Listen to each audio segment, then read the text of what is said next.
Merci beaucoup, Jonathan aussi. J'ai aimé la phrase. C'est moi qui ai dit cette phrase?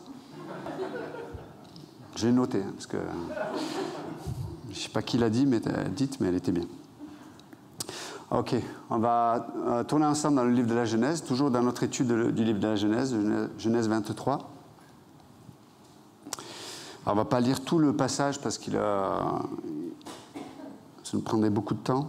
Donc, je vous encourage peut-être à le regarder à la maison. Mais ça nous parle de Sarah qui va mourir à l'âge de 127 ans. Et Abraham va enterrer sa femme, mais n'oubliez pas, il est un étranger en Canaan. Et donc, il faut que... Alors, n'oubliez pas, les étrangers dans ces pays, selon les zones où ils se trouvaient, devaient payer une rente, devaient payer une location du terrain qu'ils utilisaient à ceux qui gouvernaient la région. Mais Abraham avait en tête ce que Dieu lui avait dit. Et Dieu lui avait dit, tout ce pays, donc Canaan, t'appartient, va appartenir à ta descendance. Et donc, comme sa femme vient de mourir, il veut l'enterrer chez elle. N'oubliez pas, à l'époque, on ramenait soit les os des morts ou le corps, on le ramenait toujours dans la patrie, dans la patrie de la personne. Et Abraham, à cause de la prophétie de Dieu, à cause des promesses de Dieu, il a intériorisé le fait que, à cause de la parole de Dieu, il a intériorisé le fait que ce lieu où il est étranger encore, c'est sa patrie. C'est sa patrie. La parole de Dieu, les promesses de Dieu qui ont été intériorisées dans son cœur ont fait qu'il s'est approprié la promesse de Dieu. Et donc, comme il s'est approprié la promesse de Dieu, dans ses actions, il prend des décisions, il a des actions qui sont liées à cette réalité qu'il croit dans son cœur. Et donc, il va enterrer Sarah dans la patrie, mais dans la patrie liée à la promesse de Dieu, dans la patrie des réalités éternelles. Non pas dans la patrie d'où elle vient, mais dans la patrie qui lui a été attribuée par Dieu lui-même. Et ça, c'est réellement important, on va en parler ce matin, mais c'est réellement important de considérer cette réalité. Et on peut voir que Abraham avait bien sûr une culture, quand il est parti de Ur était une région très florissante, au niveau culturel, au niveau social, à tous les niveaux. Mais il a quitté pour obéir à Dieu. Mais il avait tout cet arrière-plan culturel, etc. Mais on peut voir que plus la parole de Dieu prend de place dans nos cœurs, plus notre culture devient la culture liée aux promesses de Dieu. Et non plus la culture d'où je suis issu, la culture où je vis.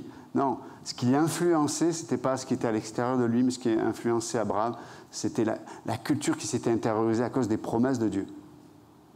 Et donc, il cherche, si vous lisez Genèse 23, Abraham va chercher à acheter une sépulture pour sa femme. Donc il y a une caverne à un certain endroit, et il va acheter tout le terrain parce que s'il achetait le lieu, la caverne pour enterrer sa femme, pour une sépulture pour sa femme, il aurait été obligé de louer le terrain qui va avec.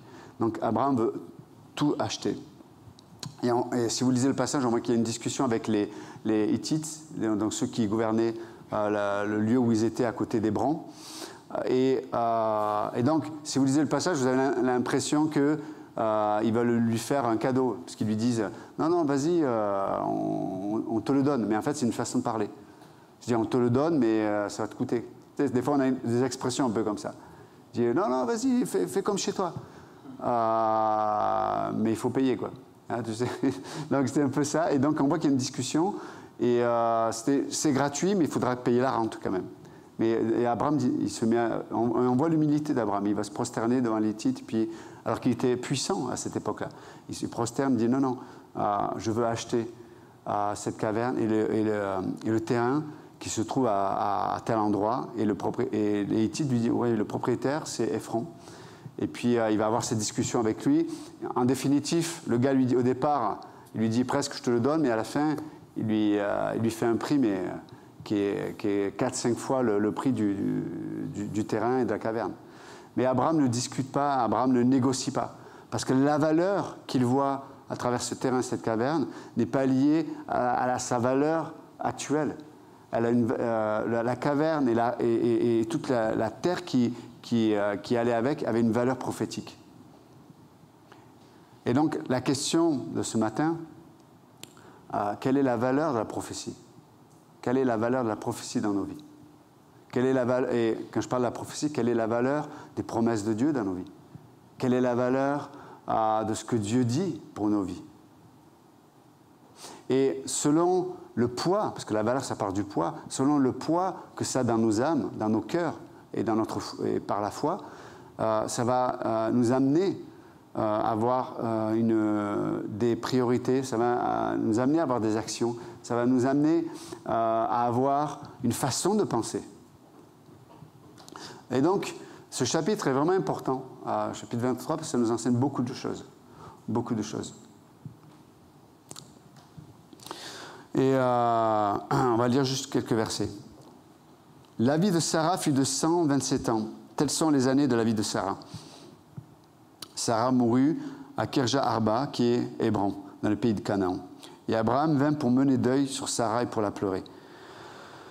Donc ça veut dire que ça sous-entend que sûrement Sarah est morte, non pas de maladie, ça n'a pas pris longtemps, elle est morte de vieillesse. Et on voit qu'Abraham était ailleurs à ce moment-là. Et donc il vient pour mener deuil pour sa femme. Et la pleurer.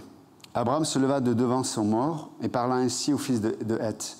« Je suis étranger habitant parmi vous, donnez-moi la possession d'un sépulcre chez vous pour enterrer mon mort et l'ôter de devant moi. » On va arrêter là. Donc c'est, au vu de la situation qu'il est en train de vivre, il doit prendre une décision, il doit prendre une direction. Et qu'est-ce qui va motiver ces actions? Ou des fois, on peut se poser la question, qu'est-ce qui nous motive de ne pas prendre des décisions aussi? Parce que des fois, on peut avoir de mauvaises priorités ou des actions qui ne correspondent pas à ce qui est juste. Mais des fois, la non-action est aussi une révélation de ce qui, peut-être, se trouve dans nos cœurs. Parce que des fois, on n'agit pas parce que quelque chose ne nous semble pas important. Mais qu'est-ce qui est important? Quelle est la valeur de la prophétie? Et ça a du poids sur tellement de sphères de nos vies. Tellement de sphères de nos vies. Si on prend le couple, par exemple, quand on se marie avec... un homme se marie avec une femme, ou une femme avec un homme, seulement, c'est ça le couple. Ce n'est pas une femme, un homme, un homme. C'est un homme, une femme, un homme. Ok? C'est ce que l'Écriture nous enseigne. Mais Dieu, quand il y a une alliance à travers le mariage, on rentre sous l'autorité de la prophétie. L'homme et la femme, l'homme quittera son père et sa mère, il s'attachera à sa femme et ils deviendront une seule chair. C'est là on se place sous l'autorité de la prophétie, sous l'autorité de la parole de Dieu. Et quelle est la valeur de la prophétie dans un couple? Une femme a besoin de voir les actions de cette prophétie à travers l'homme. Et l'autorité de l'homme dans la famille est premièrement d'aimer sa femme comme Christ a aimé l'Église. C'est ça l'autorité qu'il a reçue. Si sa motivation n'est pas cet amour-là, il aura une mauvaise autorité. Soit il va s'imposer au travers son tempérament, au travers sa force, parce que souvent les hommes physiquement sont plus forts. Soit il va s'imposer en s'effaçant. Vous savez, des fois, c'est une façon de s'imposer. Je m'efface et je te laisse prendre les décisions, je te laisse les responsabilités. Non, quelle est la valeur de la prophétie dans un couple? De la même façon, une femme Quelle est la valeur de la prophétie dans le cœur de la femme? Au-delà de la personne avec qui je me suis marié, derrière ça, il y a l'engagement de Dieu, il y a l'engagement de la parole de Dieu, il y a l'engagement de la prophétie. Quelle est la valeur de la prophétie dans mon cœur? Et trop souvent, on est arrêté par la situation, par la circonstance. Et on n'a pas une vision prophétique, enfin en tout cas, en se plaçant sous la promesse et prophétiquement sous l'autorité de la prophétie biblique, dans les situations. Et du coup, nos actions ne vont pas être des actions de foi. Ça va être des actions simplement, alors soit ce sont des réactions, tout simplement, soit on va se conformer à une façon de faire, une façon de penser. Mais quand on donne la bonne valeur à la prophétie, il va y avoir des actions qui vont aller au-delà de la situation. Ça, c'est le premier point ce matin. On voit qu'Abraham va faire quelque chose d'important. Il va manifester une facette de la foi qui fait partie de la réalité de la vie chrétienne. Il y a la foi, comme Jésus nous a enseigné, si vous aviez de la foi comme un grain de sénévé, si vous demandez à cette montagne de se lever, de se jeter dans la mer, elle le ferait. Ça, c'est une facette de la foi. Mais il y a une autre facette de la foi, qui est que quand je vis à travers la parole de Dieu, les promesses de Dieu, il y a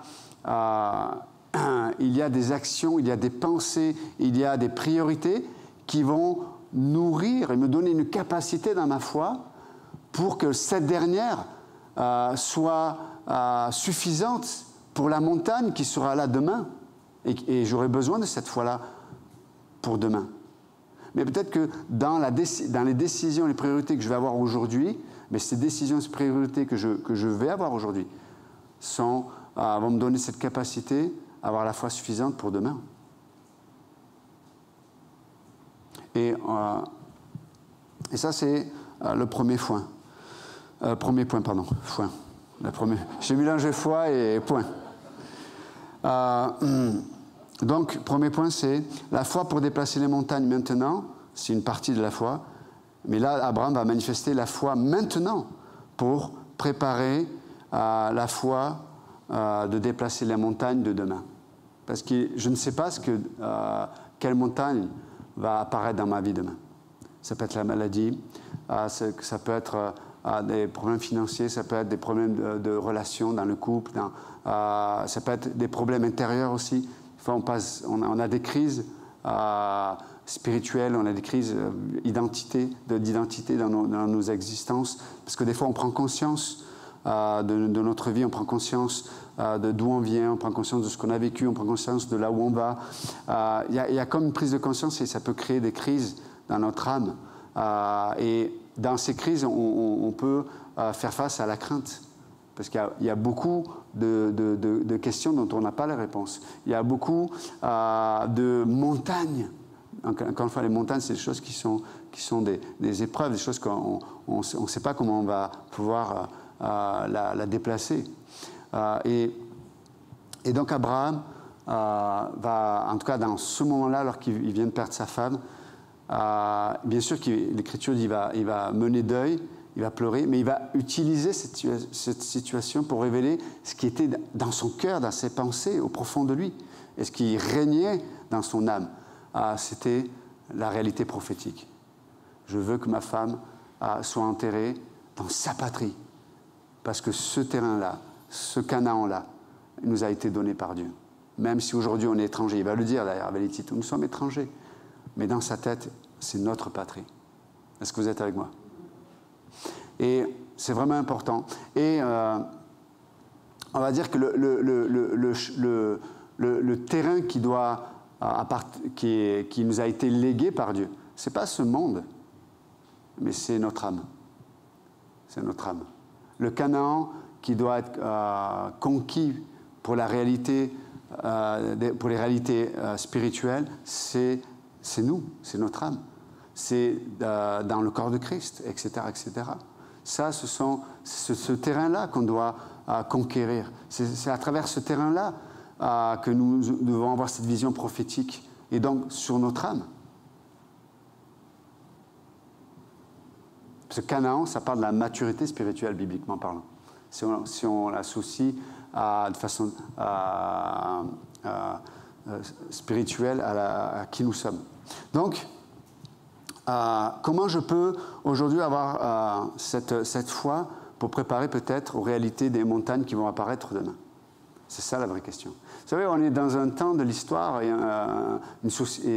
notamment en Occident, où on a une vision des choses qui est pas fausse à 100%, mais pas juste à 100% non plus. C'est qu'on est dans une société de l'instant, une société du maintenant. C'est pour ça que les gens sont... il y a comme un handicap dans l'âme des gens. Les gens sont littéralement handicapés parce qu'ils n'ont pas de capacité à vivre le présent avec une vision de demain. Et donc, ce qui va gouverner leur âme et ce qui va faire ce qu'ils sont, c'est qu'ils veulent se saisir des opportunités pour remplir leurs désirs, leurs besoins maintenant. Et ça va devenir leur priorité, ça va devenir leur façon de penser. Et c'est pour ça que même nous, des fois en tant que chrétiens, quand on vit comme ça, on se met tellement de limites. Comprenez? On met tellement de limites dans le sens que dans le présent maintenant, du moment que je vis là, la provision de Dieu, elle est suffisante pour ce que je suis appelé à vivre. Mais des fois, on ne va pas prendre des décisions, on ne va pas faire des pas de foi, parce qu'on regarde à demain avec ce que l'on observe maintenant. Mais Dieu est suffisant pour faire ce qu'il a à faire demain, s'il m'appelle à vivre quelque chose demain, ou à faire quelque chose demain. Vous vous souvenez, on a dit que quand on parlait de l'amour, et notamment de ce qui a amené à changer nos motivations pour qu'elles deviennent l'amour agapé de Dieu, c'était la croix. Et on disait que la croix, c'était la provision immédiate de Dieu. Elle est disponible maintenant. Maintenant. Il y a des provisions qui vont intervenir dans notre existence. Mais en tout cas, la provision qui fait que je peux être en communion avec Dieu et révéler Christ, c'est la croix. Elle est disponible maintenant, peu importe les situations. Ça, c'est extraordinaire. Donc, on doit apprendre à regarder notre existence, se dire, mais qu'est-ce que... quel genre de foi j'expérimente? Quel genre de foi j'expérimente? Et vous savez, quand on comprend les différentes facettes de la foi, on commence à avoir une façon d'écouter qui est différente. Des fois, je peux venir à un culte, à des cours, et je regarde à ce que je vis, je regarde à mon besoin, je regarde à qui je suis, et j'attends d'entendre quelque chose qui peut répondre à ce que je viens de décrire. Mais à un moment donné, plus on grandit, bien sûr qu'il y a cette réalité-là que je viens de décrire, mais aussi, il y a une autre facette qui va être dessinée de ma façon d'écouter. C'est ce côté, qu'est-ce que Dieu dit, même si ça ne correspond pas forcément à ce que apparemment je vis, mais qu'est-ce que Dieu dit? Et ce que Dieu va dire, même si émotionnellement je ne m'identifie pas parce que ça ne correspond pas à ce que je vis, ce que Dieu dit, je le prends comme venant de Dieu. Et c'est ça, cette autre facette de la foi. Parce que ça va me donner une capacité à avoir cette foi nécessaire pour déplacer la montagne qui apparaîtra demain. Et comme je viens de le dire tout à l'heure, comme on est dans une société de l'immédiateté, du coup, on n'a pas cette façon, on n'a pas cette oreille qui a été façonnée aussi pour pouvoir écouter de la bonne façon. Et des fois, comme on n'a pas eu cette oreille qui était équipée, quand les montagnes arrivent dans notre existence, on voit que nos bras sont trop courts. Notre foi n'est pas suffisante. Nous sommes désarmés des fois devant les montagnes qui apparaissent dans notre existence. Mais on peut voir qu'Abraham avait cette écoute, avait exercé cette écoute-là aussi dans son âme. Et quand sa femme est décédée, il y avait ce côté, la séparation, il a passé toute sa vie avec cette personne qu'il aimait, il y avait le deuil. Il a pleuré, dit l'Écriture. Et ça, c'est la réalité de ce que produit la mort en même temps. C'est vrai ou pas? On n'est pas des robots, vous comprenez? On est dans la foi et en même temps, on est tellement aussi un peu humain, non? Et dans notre humanité, on est limité dans notre compréhension des choses aussi, on est limité. Et puis, quand il y a la mort, nous frappe d'une façon ou d'une autre. Il y a le deuil, il y a la séparation, la personne n'est plus là pendant un temps, même si on a l'espérance. Mais voilà. Et j'aime, comme dit l'Écriture, est clair. Abraham a ce deuil et il pleura. Et il pleura. Et souvent on a une image, je fais une parenthèse, des fois on a une image de la spiritualité, de la vie avec Dieu comme un peu bouddhiste, un peu, tu sais, c'est comme plus tu deviens spirituel, plus tu te détaches des choses et plus de moins en moins tu es touché par les choses de la vie. C'est faux. Plus tu grandis avec Dieu, plus tu as les sentiments de Christ qui règnent en toi. Et avec le temps, on devient... moi, il y a des choses qui ne me touchaient pas hier, mais aujourd'hui, je suis touché quand je vois la vie des gens, quand je vois les épreuves des autres, quand je vois les décisions, les mauvaises décisions des fois, quand je vois des choses qui se passent dans la vie des uns et des autres, des gens qu'on aime en fait, en Christ. Ça a un impact sur nous. Alors, ça ne règne pas dans mon âme, parce que c'est la parole de Dieu, c'est la personne de Christ qui règne, mais ça a un impact dans qui je suis. Et c'est normal. Même Jésus, quand il va voir Lazare qui est décédé, et puis quand il voit que tout le monde est bouleversé, il pleure. Quand il regarde Jérusalem, là aussi il a une vision prophétique. Il sait ce qui va se passer. Il pleure. On n'a pas un Dieu qui est détaché. On n'a pas un Dieu qui n'est pas rempli d'empathie. Au contraire, il a beaucoup d'empathie. Donc, le premier point, exercer sa foi à cause de la valeur de la prophétie. À cause de la valeur de la prophétie. Et je continue de façon plus pratique. Je reviens un peu à une histoire de couple. Il y a des choses qui ne vont pas se résoudre du jour au lendemain. Non. L'être humain, les gens ne sont pas des ordinateurs et ou un téléphone, tu fais reset, zout, et on est reparti. Ça ne marche pas comme ça. En plus, Dieu veut saisir le cœur, Dieu veut le cœur des gens. Et dans les situations, des fois, si on n'a pas cette facette de la foi, on peut se décourager. Parce que quand si on vit que dans le présent et qu'on voit la personne qui a telle attitude, tel comportement, telle réaction, tel mépris, telle colère, des fois les gens sont durs entre eux. Ils disent des choses qui nous blessent. Parce que, vous savez, notamment dans les relations de couple, ou dans les amitiés, ou quand on est proche de quelqu'un, on est tellement nu. Il y a une forme de nudité quelque part. Ça veut dire qu'il y a plein de barrières de protection qu'on n'a pas entre nous, parce qu'on est proches, on s'aime. Mais quand il y a des conflits, quand il y a des incompréhensions, du coup, il n'y a plus ces filtres-là, qui font qu'on peut avoir une réaction plus modérée. Là, en général, plus il y a de l'amour, des fois, plus on s'est exposé, et plus, quand ça ne va pas, quoi. Et plus ça nous blesse, d'ailleurs. Et plus on blesse la personne. Et donc, et ces situations sont là aussi pour nous amener à rediriger notre regard. Dire, OK, je ne peux pas changer l'autre, je ne peux pas des fois changer la situation. Mais moi, je peux être changé dans cette situation avec cette foi qui est nourrie par une vision et une valeur de la prophétie. Non, ma femme, je ne veux pas la voir simplement dans ses travers, dans ses attitudes, dans ses comportements, dans ses péchés, dans ses manquements, même aussi, parce que les femmes, des fois, elles sont fortes, elles ont les mots, elles ont l'attitude, le verbe pour faire mal, comme personne d'autre. Elles ont été prises de la côte d'Adam. Hein. Elles savent où taper, quoi. Elles ne forcent même pas. Hein. Elles savent faire mal.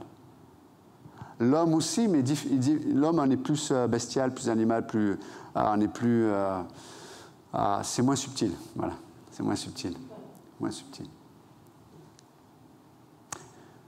Mais il faut avoir... La question, c'est la valeur de la prophétie. Okay? Aimer ma femme comme Christ a aimé l'Église. Dans la situation, je ne peux pas, j'y arrive pas. C'est une montagne qui est trop importante pour moi. Mais je veux apprendre à fixer mon regard sur la prophétie, sur la parole de Dieu, sur la promesse de Dieu. C'est toi qui es derrière cet engagement, ce mariage. Je veux te chercher, je veux entendre parler de toi. Qu'est-ce que ça signifie? Et on commence à réfléchir, à méditer. Aimer ma femme comme Christ a aimé l'Église. Mais comment Christ a aimé l'Église? Mais qui est l'Église? Ah, mais je suis l'Église aussi.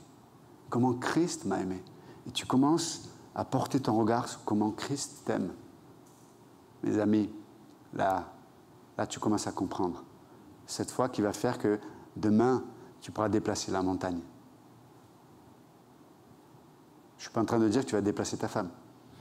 Si c'est elle le problème. Ah, je déplace la montagne. C'est bon, pasteur, je me suis occupé de la montagne. Non. OK? Non. La montagne, c'est cette souffrance, cet impact que ça a sur ton âme, que ça peut avoir sur ta famille, sur tes réactions, sur ce fardeau-là. En fait, des fois, réellement, on ne peut pas porter. Quand c'est quelqu'un qui est le plus proche de toi. Tu ne peux pas le porter.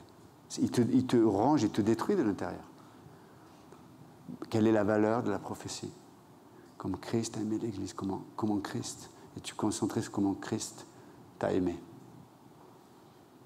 Et une femme pareille, femme, soumettez-vous à votre mari. Waouh, c'est puissant ça, non? Oui, mais et vous savez, le principe pour ne pas se soumettre à quelqu'un, c'est discréditer la personne. Et je vous accorde, mesdames, que vous n'avez pas besoin aussi de trop forcer. On sait se discréditer tout seul. On sait le faire. Mais Dieu ne dit pas, femme, soumettez-vous à votre mari si il est à la hauteur. Non, soumettez-vous à votre mari. Parce que en amenant cet esprit de soumission, vous allez créer une capacité chez lui. Pas sûr, mais peut-être ça peut amener une capacité chez lui à ce qu'il puisse porter les regards sur Jésus-Christ et être transformé. Malheureusement, il y a le libre arbitre, donc ce n'est pas garanti. Mais vous allez avoir la paix avec Dieu. Et parenthèse, la soumission, ce n'est pas un effacement de volonté. C'est pas ça. Ça, c'est dans l'islam. Vous êtes au mauvais endroit. Hein? On n'est pas dans une mosquée. La soumission, c'est ce respect dans nos cœurs, dans le cœur de la femme. C'est ce respect qu'elle a pour son mari. C'est pour ça que quand on discrédite son mari, on le juge et en fait on ne voit que ce qu'il ne fait pas pour m'aimer. Mais c'est pas ce que Dieu vous demande, mesdames. Soumettez-vous à votre mari. Dans votre cœur, qui est ce respect, à cause du poids, de la valeur de la prophétie. Est-ce que vous me suivez? La deuxième chose qu'on voit dans ce chapitre, donc je vous encourage à le lire et avec les points que je vous donne, essayez de le lire avec ce regard-là. La deuxième chose qu'on peut observer dans ce passage, c'est que donc ça c'est le premier point, c'est ce côté de la foi d'aujourd'hui qui va me donner une capacité à avoir la foi de demain pour déplacer les montagnes. Mais il y a le côté pratique un peu. C'est que Abraham n'est plus simplement dans la satisfaction de l'idée de la promesse. C'est que pour lui, ce n'est pas une idée la promesse. Pour lui, c'est une réalité. Et on va dire que la promesse de Dieu a converti ses pensées, ses actions. Ça, c'est le deuxième point. Les promesses de Dieu, la promesse de Dieu a converti ses pensées et ses actions. Donc, ce n'est pas simplement qu'il a la bonne façon de penser sur ce que Dieu a dit. C'est que ça règne dans ses pensées et dans ses actions. Et la question, c'est comment la prophétie donc, peut régner dans mes pensées et dans mes actions. Et je vous ai donné un peu un exemple tout à l'heure, mais c'est de s'exercer de façon quotidienne à pratiquer la parole de Dieu. Quand tu as lu Timothée tout à l'heure, Jonathan, quand il est parlé de cette... C'est intéressant, l'Écriture elle donne pas des associations de termes ou de mots de façon hasardeuse. C'est qu'il y a une réalité derrière les choses. Mais quand il est parlé de la foi sans hypocrisie, le mot hypocrisie, c'est ce côté double des choses. Et Dieu veut qu'on s'exerce à ce que ces promesses convertissent nos pensées, dans le sens qu'il veut qu'on croie ce qu'il dit tout simplement, sans arrière-pensée, sans mais, sans non, je crois Dieu. Et je mets tout mon être dans ce que je crois. Et je dis ça à dessein ce matin, parce que je sais dans quelle société on est. Je sais comment la philosophie, notamment des Lumières, a façonné nos pensées. Et comme disait Pasteur Chebeli, quand il parle de ce que le diable a fait dans nos sociétés, c'est que les ténèbres se cachent toujours dans la complexité. Les ténèbres se cachent toujours dans la complexité. Et en fait, il n'y a jamais de simplicité, il n'y a jamais du coup de liberté, et il n'y a jamais réellement d'amour. Parce qu'il y a toujours quelque chose qu'on retient. Parce que dans la complexité des ténèbres, il y a toujours une crainte qui fait qu'on ne s'abandonne pas réellement à Dieu notamment. Et on ne s'abandonne pas totalement aux promesses et à la parole de Dieu. Mais Abraham n'a pas fait ça. C'est pour ça que des fois, pour ça que je disais que des fois, on a des difficultés dans notre vie chrétienne, parce qu'en fait, notre foi n'est pas sans hypocrisie. Elle est double.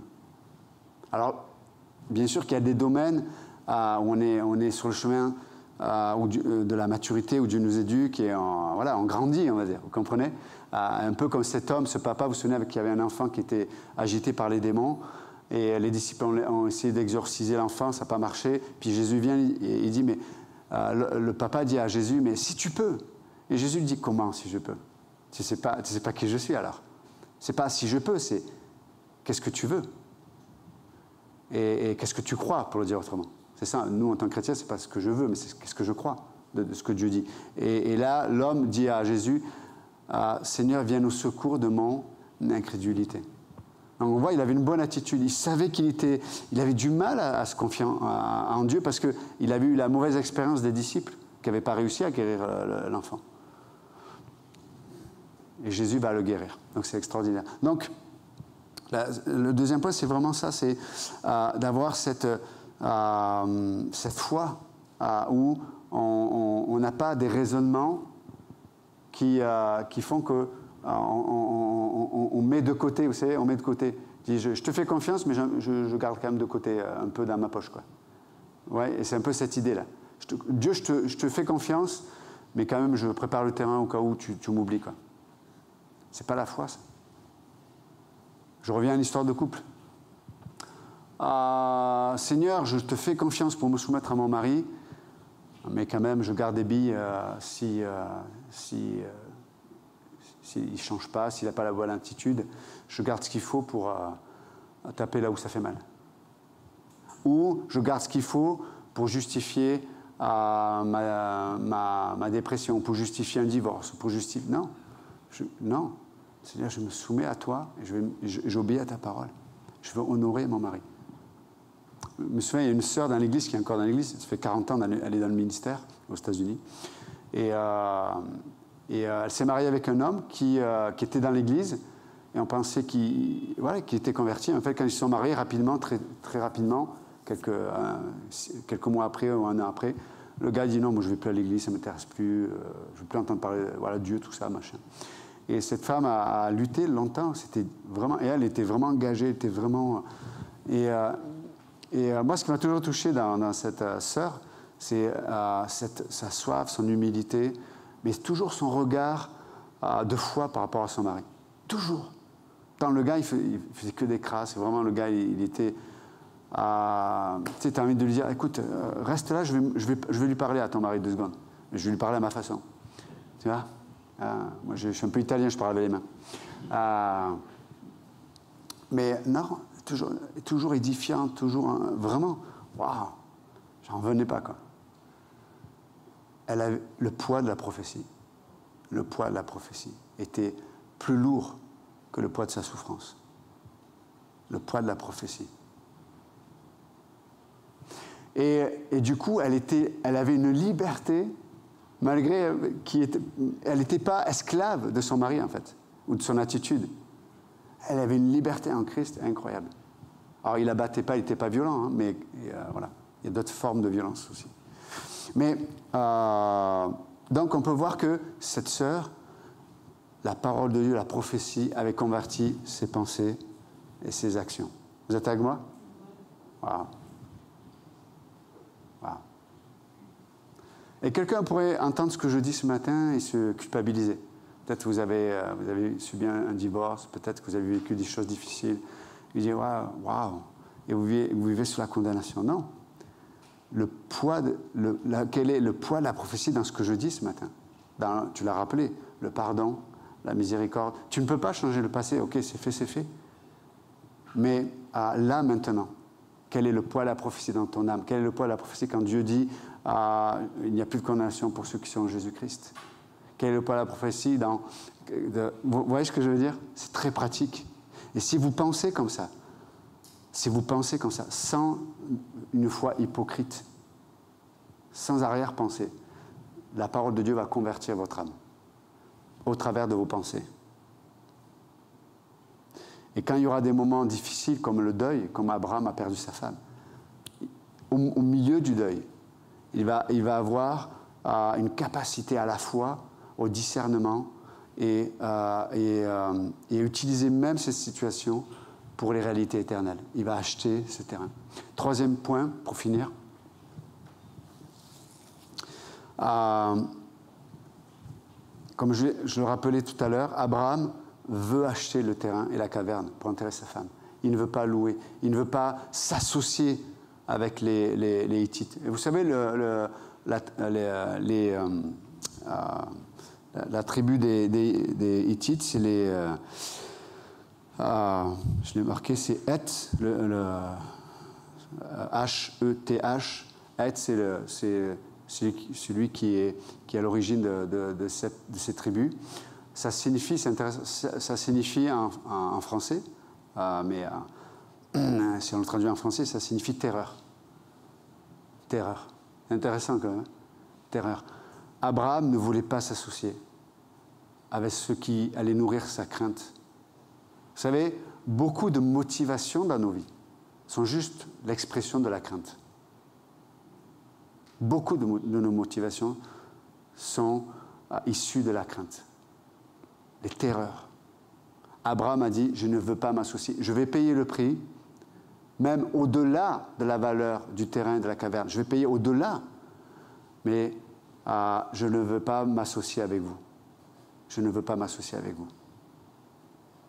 Combien d'entre nous, on paye un tribut à ce qui nourrit notre crainte? Parce qu'on ne veut pas payer le prix. On ne veut pas payer le prix. Et le seul moyen de payer, le prix qu'on doit payer, c'est le prix de la foi. C'est le prix de la confiance en Dieu. Le prix, c'est la valeur de la prophétie, c'est ça en fait. Je ne veux pas m'associer avec ce qui va mener la terreur dans ma vie, dans mon âme. On est dans un monde qui est semencé de réalités et d'échéances qui amènent la terreur dans nos âmes, qui amènent la crainte dans nos vies. La mort, je l'ai dit tout à l'heure, la maladie, ça peut être le travail, l'argent, ça peut être les relations. Il y a tellement de choses qui amènent la terreur. Dieu dit, je te donne l'autorité, je te donne ce qu'il faut pour te libérer de ça. Ne t'associe pas à ça. Ne t'associe pas à ça. Parce que ça va te rendre esclave, mais esclave de la terreur. Esclave de la crainte. Et après, en tant que chrétien, on ne sait plus qu'est-ce qui nous motive. Est-ce que je suis motivé par l'amour ou est-ce que je suis motivé par la crainte? Et vous savez comment on raisonne, hein, on est dans un monde où on raisonne beaucoup. On dit oui, mais oui, la foi c'est bien, mais il faut avoir les pieds sur terre quand même. Oui, mais quelle est la source de la gravité qui te garde les pieds sur terre? Est-ce que c'est l'amour ou est-ce que c'est la crainte? Elle est là la question. Elle est là la question. Abraham, lui, a choisi. Il a dit non, je veux payer, je vais acheter le terrain et la caverne. Je ne veux, parce que s'il ne le faisait pas, je le disais tout à l'heure, il aurait dû continuer à louer. Il devait se lier avec les Hittites, financièrement. Il a acheté, il a payé le prix. Vous savez, la foi, marcher par la foi, ça nous amène sur le terrain des fois c'est pour ça que je parlais de la culture. Ça nous amène sur un terrain où on doit penser et agir différemment de la culture. Encore une fois, ce monde-là, comme il est organisé, t'impose une culture, t'impose une façon de penser, t'impose une sagesse. Vous êtes avec moi? Il t'impose une sagesse. Mais la sagesse de Dieu n'est pas la même sagesse que le monde nous impose. Parce que la finalité de la sagesse de ce monde, c'est toujours la crainte. Ils n'ont pas de réponse à la mort. Ils n'ont pas de réponse par rapport à la maladie. Ils n'ont pas de réponse par rapport aux autres. Et c'est pour ça que les gens sont violents, sont remplis de colère. Parce que la crainte est leur motivation. Et ils ne le savent même pas. Mais nous, on a l'amour comme motivation. On a les pieds sur terre. Mais c'est l'amour qui nous garde les pieds sur terre. On peut agir avec sagesse, mais la sagesse de Dieu. La sagesse de Dieu. Et tu sais quoi? Tu n'as pas peur de perdre. Parce que quelqu'un a déjà payé le prix. Jésus-Christ a payé le prix. Il a payé la rançon pour le terrain et la caverne. Pour enterrer Sarah. Il a payé le prix. Nous avons la liberté d'être réellement libres. Vous connaîtrez la vérité et la vérité vous affranchira. Mais quelle vérité? Mais la vérité, c'est ce que Jésus dit de lui-même. C'est ça la vérité. Et est-ce qu'on croit ce que Dieu dit de lui-même dans les situations? Ou on le croit simplement quand on vient le dimanche à l'église? Ou on le croit dans les domaines où on ne prend pas trop de risques? Vous savez, on a la foi, mais dans les domaines où, bon, c'est pas trop, ça va, ça craint pas trop là. Mais dans la réalité de la vie, dans les choses dures de la vie, là, il faut que je prenne en main les choses. Une foi sans hypocrisie. Elle n'est pas double. Elle est simple. On croit Dieu. Donc, Seigneur, merci encore. Il y a beaucoup de choses à dire, on va arrêter. Seigneur, merci encore pour ta parole. Merci pour tout ce que tu veux nous enseigner à travers la vie d'Abraham, Seigneur. Et si ce matin, quelqu'un ne connaît pas Jésus-Christ, peut-être vous avez entendu parler de lui, mais si vous ne connaissez pas Jésus-Christ ce matin, c'est le moment de prendre décision. La Bible dit que celui qui dit demain, demain, ne sait pas si demain il sera toujours là. Aujourd'hui, la Bible dit, c'est le jour du salut, dans l'Épître aux Hébreux. Aujourd'hui, Jésus-Christ dit, si tu entends ma voix, n'endurcis pas ton cœur. N'élève pas des raisonnements qui font que tu dis, c'est pas pour moi. Non, aujourd'hui, tu peux te mettre en règle, tu peux rencontrer le Sauveur. Donc ce matin, si quelqu'un va recevoir Jésus-Christ comme son Sauveur, vous pouvez juste lui dire, ok, je reconnais, Seigneur, ton amour pour moi. Je sais que tu es mort pour mes péchés et je sais que tu es ressuscité, tu es vivant. Je sais que tu es là, je ne comprends pas tout, mais je crois que tu es là, je crois que tu m'aimes, je crois que tu es... Je te donne mon cœur, sauve-moi. Sauve-moi de moi-même, sauve-moi de mes péchés, sauve-moi de... Voilà. viens dans mon cœur, sois mon sauveur. Et alors que juste je vous demanderai de baisser les têtes, de fermer les yeux. Et si quelqu'un ce matin veut recevoir le Christ comme son sauveur, alors que les têtes sont baissées, les yeux sont fermés, je vous demanderai de faire un acte de foi, non pas pour faire partie d'une église, d'ici, non, c'est entre vous et Dieu, devant les anges, devant les autorités de ce monde de ténèbres même. Mais ce matin, je vais vous demander de prendre une décision de foi. Si vous acceptez le Christ comme votre sauveur, levez la main. Jésus, je te donne mon cœur ce matin. Merci pour cette main. Est-ce qu'il y a quelqu'un d'autre qui veut accepter le Christ comme son sauveur ce matin? Est-ce qu'il y a quelqu'un d'autre ce matin qui veut recevoir Jésus-Christ comme son sauveur? Vous pouvez baisser la main, merci. Est-ce qu'il y a quelqu'un d'autre ce matin qui veut avoir l'assurance d'avoir cette paix et cette relation et ce salut éternel?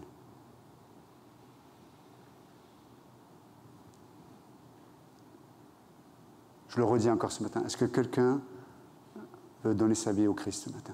Levez la main. C'est entre vous et Dieu. Non, merci Seigneur encore pour cette matinée, pour ta parole. Nous te bénissons encore pour tout ce que tu nous dis et pour tout ce que tu fais. Dans le bon nom de Jésus, nous prions. Amen. Que Dieu vous bénisse.